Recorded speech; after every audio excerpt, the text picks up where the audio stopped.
yang dicintai dan dikasihi Tuhan, kurang lebih 1 bulan kita telah menghayati dan menghidupi spiritualitas Maria dan Elizabeth. Spiritualitas yang mereka hayati adalah spiritualitas kasih dalam perjumpaan. Dalam bahasa dan tradisi kita adalah lejong. Lejong yang Maria dan Elizabeth lakukan bukan lejong biasa, tapi lejong luar biasa. Begitupun yang kita lakukan di bulan Maria ini. Lejong yang kaya arti, lejong yang kaya makna, baik makna jasmani maupun makna rohani, makna duniawi dan makna surgawi. Maka dari perjumpaan rohani yang kita lakukan dan yang kita jalankan pada bulan ini, kira-kira apa hasil yang telah kita dapatkan?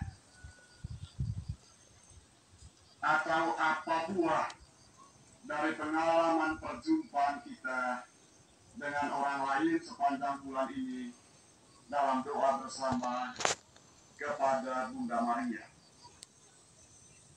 Saudara dan saudari, putra putri Bunda Maria yang dicintai dan dikasihi Tuhan,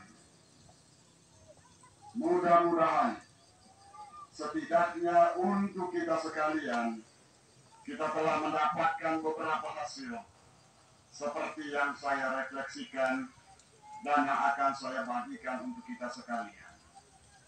Mudah-mudahan poin-poin refleksi saya ini Anda sekalian telah menemukan dan mendapatkannya itu dalam perjumpaan dan kebersamaan di KDG masing-masing sampai kita berkumpul bersama di rumah Maria ini. Pertama, sukacita. Elizabeth ketika mendengar salam Maria sangat bersukacita. Bahkan anak dalam kandungannya melonjak gembiranya. Sukacita datang dari hati yang damai. Sukacita datang dari hati yang teduh. Datang dari hati yang ikhlas. Meskipun disadari bahwa hidup tidak pernah mudah. Sukacita tentu berbeda dengan bahagia. Bahagia bergantung pada situasi, bergantung pada keadaan. Misalnya, bahagia karena sudah terima gaji. Alasan bahagianya karena sudah terima gaji. Bahagia karena naik kelas. Bahagia karena kopinya enak. Bahagia karena mendapatkan hadiah. Dan lain sebagainya. Sangat bergantung pada situasi dan keadaan. Sedangkan sukacita lebih berpusat pada Allah sebagai juru selamat. Sebagaimana pujian Maria di dalam Injil sore ini. Jiwaku memuliakan Tuhan dan hatiku bergembira karena Allah, juru selamatku. Itu alasan Maria bersukacita. Itu alasan Maria bergembira. Bukan karena dia tidak punya masalah. Bukan karena Maria tidak mengalami tantangan. Bukan karena Maria dan Yosef luput dari kesulitan. Tetapi alasan Maria bersukacita di tengah kesulitan, di tengah tantangan, di tengah pencobaan adalah Allah juru selamatku, katanya. Maka pertanyaan kita, sudahkah kita mengalami sukacita selama perjumpaan dan kebersamaan dengan saudara-saudari seiman sepanjang bulan ini, dan sukacita itu karena Allah? Atau kita punya cerita bahagia tetapi karena alasan lahiriah? Kedua, buah yang kedua yang kiranya kita dapatkan di bulan ini, makin percaya atau makin beriman kepada Allah. Lukas bab 1 ayat 45 di dalam Injil tadi dikatakan demikian, berbahagialah orang yang telah percaya, sebab apa yang dikatakan kepadanya dari Tuhan akan terlaksana. Jadi yang berbahagia itu adalah orang yang percaya. Apakah kita benar-benar merasakan bahwa karena kita percaya kepada Allah, maka kita adalah orang berbahagia? Ataukah kita melihat diri sebagai orang yang paling sial sudah di bumi ini? Sebagai orang yang paling sial di antara sesama warga di kelompok.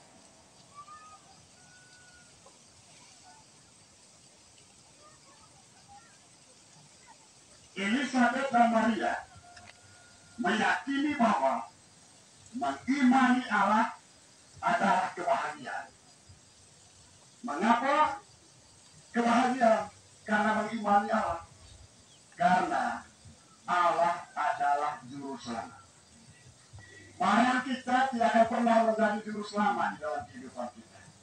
Apapun yang kita punyai, apapun yang kita alami secara duniawi, tak akan pernah menjadi juru selamat untuk kita.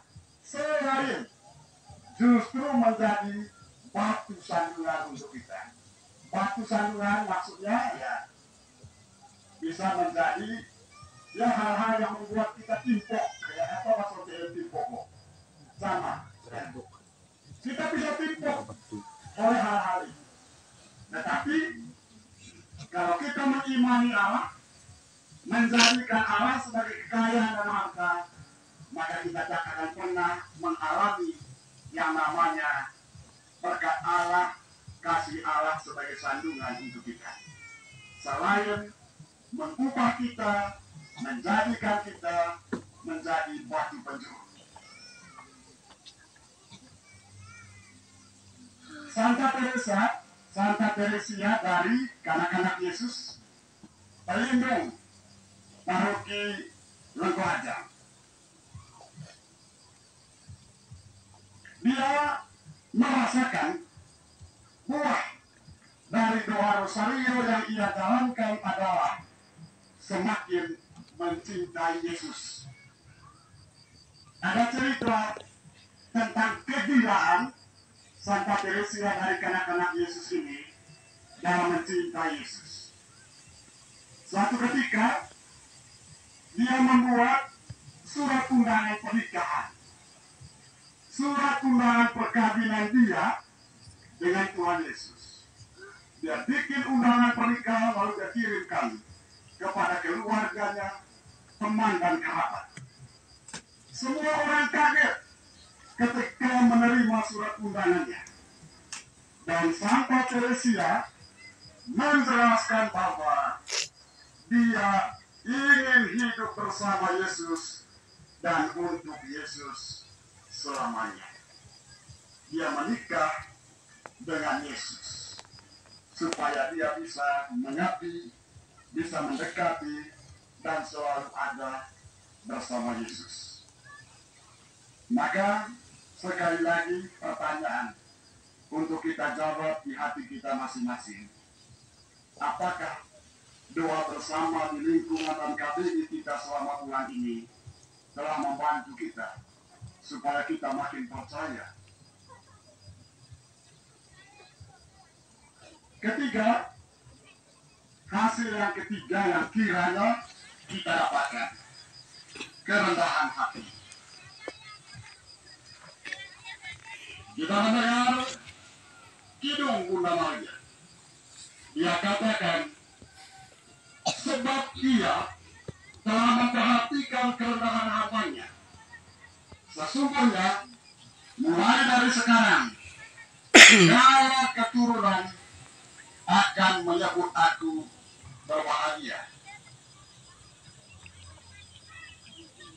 Allah berkenan kepada Maria karena kerendahan hatinya, baik kepada Allah maupun kepada sesama. Elizabeth juga dicintai dan diberkati Allah karena kerendahan hati. Dan kerendahan hati itu pada akhirnya mendatangkan kebahagiaan. Bahkan Maria menyebut bahwa semua keturunan akan menyebut aku yang berbahagia. Berbahagia karena oleh hasil kerendahan hatinya, dia ditinggikan Allah, dia dimuliakan Allah. Kembali saya ceritakan tentang Santa Teresia dari kanak-kanak Yesus. Dia hidup dalam kerendahan hati. Di biara, tugas rutinnya adalah menyapu biara dan mencuci piring serta perlengkapan-perlengkapan dapur. Itu tugas rutinnya setiap hari. Semua pekerjaan hina yang tidak disentuh orang, semua dikerjakannya. Dan Santa Teresia mengerjakan semua itu dengan senang hati. Bahkan setelah satu pekerjaan selesai dilakukannya, dia bertanya kepada pimpinan biaranya, apa masih ada yang perlu saya kerjakan? Dan kalau sudah selesai pekerjaannya, dia duduk berlama-lama di hadapan Tuhan Yesus. Dia bercerita dan berbicara banyak hal dengan Yesus, seolah-olah Yesus hidup dan ada bersamanya. Bahkan kepada Yesus, dia ingin menjadi bola sepak. Kalau kita baca cerita-cerita tentang Santa Teresia dan anak-anak Yesus, bagaimana dia berdoa mengungkapkan kerendahan hatinya yang sangat dalam. Apa doanya kepada Yesus? Yesus, izinkan aku menjadi sepak bola. Biarkan engkau menendang aku ke timur, menendang aku ke barat, menendang aku ke utara dan ke selatan. Terserah padamu. Bahkan ketika engkau sudah bosan memainkan aku, menyepak aku, menendang aku, biarkan aku engkau letakkan dimanapun, bahkan di tempat yang tidak engkau kehendaki. Ini doa Santa Teresia dari kanak-kanak Yesus. Betapa dia menunjukkan kerendahan hatinya. Dan saudara-saudara terkasih, pada umur sangat belia, umur remaja, dia menjadi seorang santa yang hebat, seorang pelindung yang luar biasa. Berkat sekali lagi, berkat kerendahan hati. Kemudian poin yang keempat atau hasil yang keempat kiranya kita dapatkan atau kita bina selama bulan ini, takut akan Allah. Maria mengatakan, rahmatnya turun-temurun atas orang yang takut akan Allah. Takut bukan karena Allah kejam, takut bukan karena Allah jahat, tetapi takut karena Allah terang.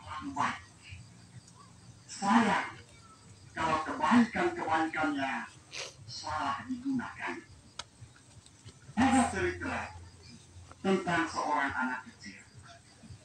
Dia menangis terseduh-seduh karena dipukul temannya. Kemudian orang menyuruh dia supaya balas memukul. Orang mengatakan, ayo, kau lawan dan kau balas pukulnya. Tetapi anak kecil itu menjawab, saya tidak mau. Mama saya akan sedih dan kecewa kalau saya pukul. Jadi anak ini dia takut kepada ibunya bukan karena ibunya jahat, bukan karena ibunya seorang pemarah, tapi anak ini takut melukai hati ibu karena kesalahan. Itulah takut akan Allah. Yang terakhir, buah yang terakhir kiranya kita dapatkan bela rasa.